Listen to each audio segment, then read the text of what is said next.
दोघांची ओळख एका शादी.com ॲपवर झाली. मैत्री झाली, प्रेम झालं आणि नंतर सगळ्यांच्या संमतीने लग्न झालं.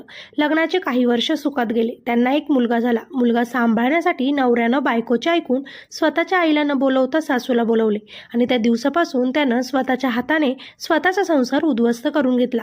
त्या सासूला जावयाचा पैसा दिसला. तिने बरोबर मुलीला स्वतःची भाषा शिकवली. त्या दिवसापासून ती बायको नवऱ्याला त्रास द्यायला सुरू करते, पण तरीही नवरा बायकोच्या प्रत्येक इच्छा पूर्ण करतो.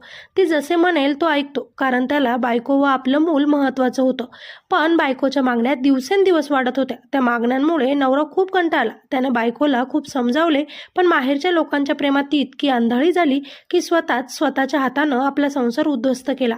नवऱ्याच्या घरातून निघून गेली व त्याच्यावर खोटे आरोप लावून केस करून मोकळी झाली. मुलाच्या नावाखाली त्याला ब्लॅकमेल करू लागली. आता त्या नवऱ्याला त्रास असह्य झाला आणि त्यानं आत्महत्या करण्याचा निर्णय घेतला.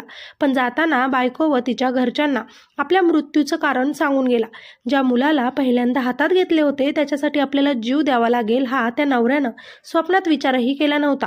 हसता खेळता त्यांचा सोन्यासारखा संसार त्या बायकोने आईच्या ऐकून बर्बाद केला. आज ते सगळे पोलिसांच्या ताब्यात आहेत. पण त्या बायकोमुळे तो गेला.